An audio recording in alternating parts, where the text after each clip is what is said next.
ఎర్రగడ్డ హాస్పిటల్ ఘటనపై CM Revanth Reddy serious అయ్యారు. కలుషిత ఆహారం సరఫరాపై సీఎం ఆగ్రహం వ్యక్తం చేశారు.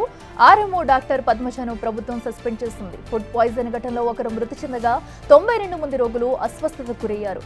ఉస్మానియా హాస్పిటల్లో 18 మందికి చికిత్స కొనసాగుతుంది.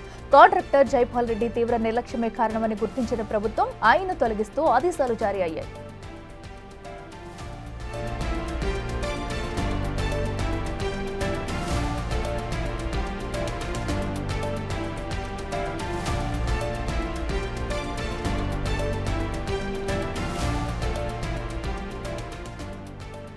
ఎర్రగడ్డ హాస్పిటల్లో ఫుడ్ పాయిజన్ ఘటనలో కూడా ఒకరు మృతి చెందారు. అయితే ఎర్రగడ్డ హాస్పిటల్లో అటు సీఎం రేవంత్ రెడ్డి అయితే సందర్శించి దీనికి గల సమాచారాన్ని అంతా కూడా వివరాలు సేకరించారు. అయితే ఫుడ్ పాయిజన్ కి గల కారణమైన అధికారులపై చర్యలు తీసుకున్నారు. అయితే డైట్ కాంట్రాక్టర్ ఎవరైతే ఉన్నారో వారిపై కూడా సస్పెండ్ చేస్తూ ఉత్తర్వులు అయితే జారీ చేశారు. సో దీనికి సంబంధించి ఇప్పటికే అటు అధికారులకు కూడా వార్నింగ్ ఇచ్చారు సీఎం రేవంత్ రెడ్డి.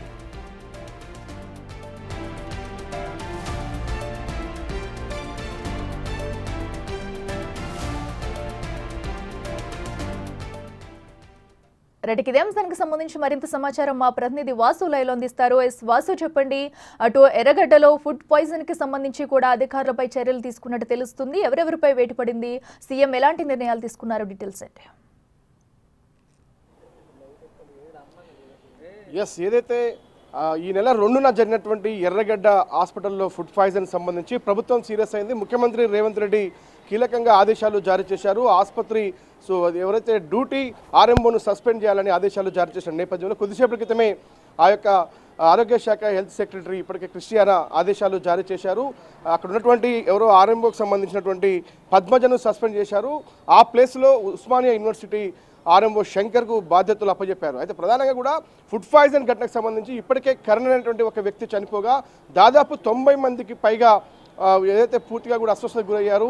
అయితే ఇది ఒక కేవలం ఎవరైతే ఇక్కడ ఫుడ్ సప్లై చేస్తూ ఉన్నారో ఆ కాంట్రాక్టర్ నిర్లక్ష్యం కారణంగా ఇదంతా జరిగిందని కూడా చెప్తా ఉన్నారు. కాబట్టి అందులో ఏదైతే తినే ఆహారంలో కలిసినటువంటి కలుషిత ఆహారం నేపథ్యంలో ఈ సంఘటన జరిగిందని భావించారు.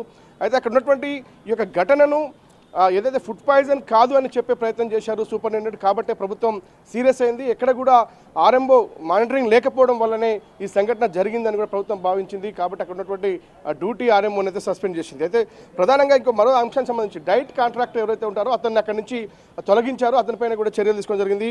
ఆ డైట్ ఇన్ఛార్జికి సంబంధించి ఎవరైతే chest hospital diet supply contractor ఉన్నారో అతనికి బాధ్యతలు అప్పచెప్పారు. అంటే పూర్తిగా కూడా ఎర్రగడ్డ మానసిక హాస్పిటల్కి సంబంధించినటువంటి ఘటనపై కూడా పూర్తి స్థాయి దర్యాప్తు చేస్తూ ఉంది ప్రభుత్వం. కాబట్టి 2 రోజుల్లో జరిగినటువంటి ఘటనకు సంబంధించి మరో 18 మందికి సంబంధించి కూడా వాళ్ళ అస్వస్థత పాలన నేపథ్యంలో మెరుగైన వైద్య చికిత్స కోసం వాళ్ళు ఉస్మానియా ఆసుపత్రి తరలించారు.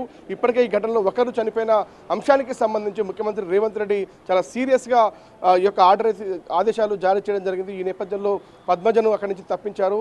ఇక పూర్తిగా కూడా ఘటనకు కారణాలు ఏంటి అన్న అంశం కూడా పూర్తి స్థాయిలో కూడా దర్యాప్తు చేసేందుకు ప్రభుత్వం సిద్ధమవుతుంది. కాంట్రాక్టర్ ఎవరైతే అక్కడ ప్రస్తుతం జైపాల్ రెడ్డి అనేటువంటి కాంట్రాక్టర్ అక్కడ ఫుడ్ సప్లై చేస్తూ ఉన్నాడో అతని కాంట్రాక్టర్ రద్దు చేస్తూ అతనిపైన కూడా విచారణకు ఆదేశించే అవకాశాలు కనిపిస్తూ ఉన్నాయి.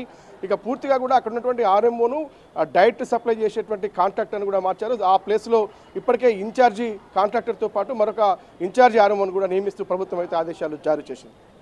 అయితే వస్తు ప్రధానంగా ఫుడ్ పాయిజన్ గల కారణాలు ఏంటి అంటే ఏ వేటిలో ఇది కలుషితం జరిగిందని డీటెయిల్స్ ఏమైనా బయటకు వచ్చా? దీనికి సంబంధించి ఒక కమిటీని కూడా నియమించినట్టు తెలుస్తుంది. ఎక్కడ మిస్టేక్ జరిగిందనేది కూడా దీనికి సంబంధించి డీటెయిల్స్ ఏంటి?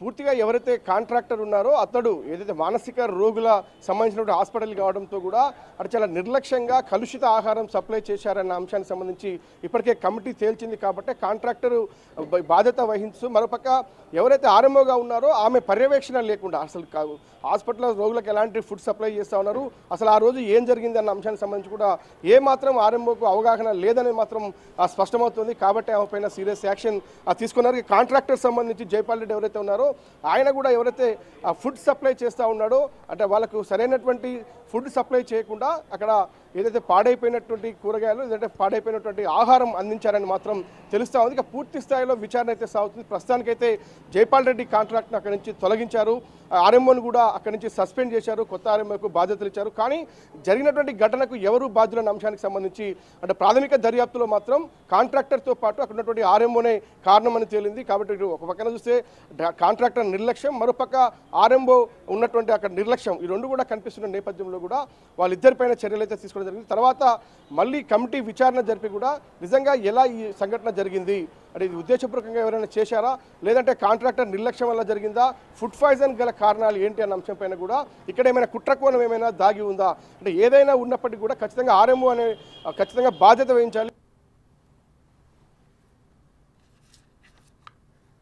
వాళ్ళ ఆహారం విషయంలో కావచ్చు, వాళ్ళ క్షేమాల గురించి కూడా పూర్తిగా ఆర్ఎంఓనే బాధ్యత కాబట్టి ప్రస్తుతం ఆర్ఎంఓ బాధ్యతను సస్పెండ్ చేస్తూ ప్రభుత్వం ఆదేశాలు జారీ చేసింది. ఇక కాంట్రాక్టర్ సంబంధించి కూడా అతన్ని అక్కడి నుంచి తొలగించారు. ఇక పూర్తిగా అనేది ఇంకా ఇన్వెస్టిగేషన్ కొనసాగుతుంది. అసలు ఫుడ్ పాయిజన్ ఘటనకు కారణం ఏంటి అన్న అంశంపైన కూడా ఇప్పటికే కమిటీ ఏర్పాటు చేశారు. అవసరమైతే విచారణ కూడా ఆదేశించే అవకాశాలు కనిపిస్తాయి. Right Vasu, thank you.